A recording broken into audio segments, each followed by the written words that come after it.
So we invite it to give you an update on what's going on with this huge, overwhelming economic driver across Pennsylvania, even here in the Southeast. We have with us the president of the Marcellus Shale Coalition. Kathryn Klaber is with us, back on 1210 AM. Katie, good morning. Thanks for joining us. Hi, Dom. Thanks for having me. Well, since we last talked, give me an update overall. What's happening with Marcellus Shale, particularly in the area of the state that we don't have day-to-day around? I know as an economic driver, it's been tremendous. What are some of the highlights? Well, it certainly has been a very large creator of jobs in the last several years. The price of gas has gone down in the last 9 months. That has been great for consumers. So we're starting to see not only savings for households, but the manufacturing sector, some of the recent announcements down at the former Sunoco refineries are creating jobs and opportunities for American manufacturers because of this low-priced commodity. But that doesn't mean that the drilling is stopping.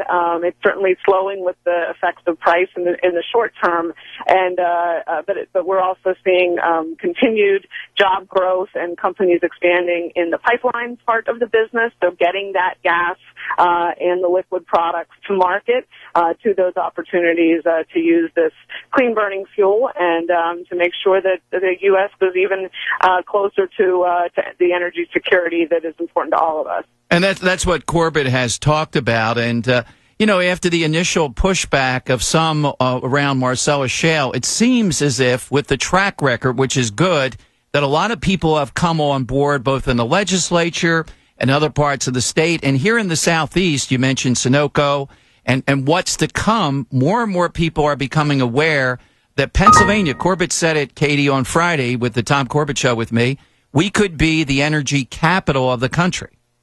Right, and I do think we've made a lot of progress, and that's been through education, helping people understand how the process works, but also the risks associated and how those risks are mitigated with strong regulations that are well enforced. That we want the industry, benefits from a very strong regulatory climate and one that has clear enforcement provisions. But I think that we've still got a ways to go. Those in your listening area may have heard or seen or hopefully visited the Ask About Shale website.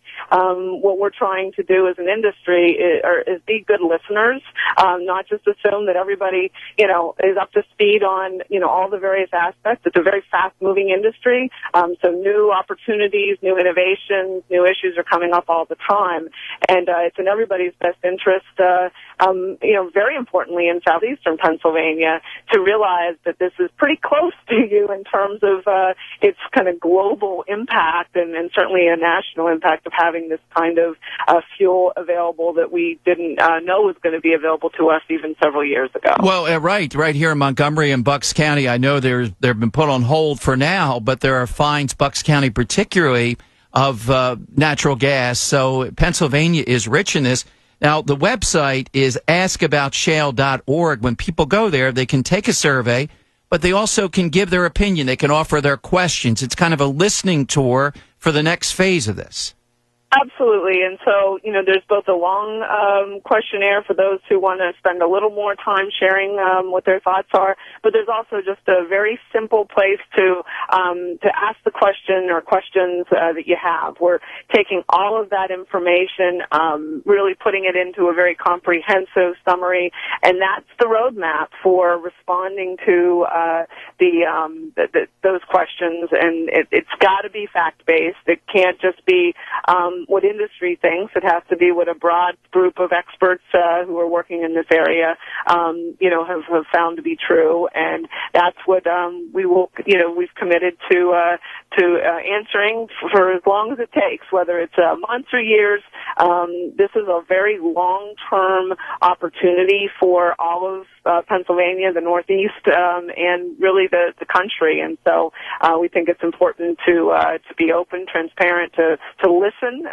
It's hard for some of us sometimes to be good listeners, but we're trying to do that in a very real and meaningful way. It is, and I am just thrilled. Who knew when I first started to hear the word fracking and all the stuff that went on, and I couldn't find Bradford County. I've been across Pennsylvania, and I know it's under 5% unemployment, and I know stories and people that we've had on, Katie. It's thrilling, and if Pennsylvania can be the center of this universe, the Sunocos and the others here in the Southeast will get a lot of the benefit also.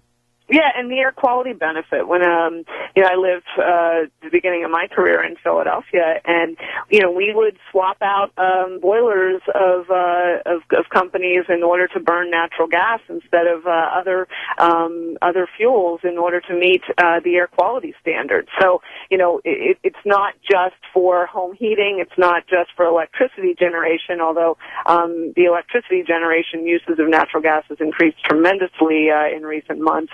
And years, but it's a benefit in transportation. So that's yet to come. How we can use natural gas more thoroughly for fleet vehicles and personal vehicles. All right, to be more to come down the road with Kathryn Klaber, Marcellus Shale Coalition President. Katie, thanks for joining us in Philadelphia today. Thanks, Dom. Really appreciate the time.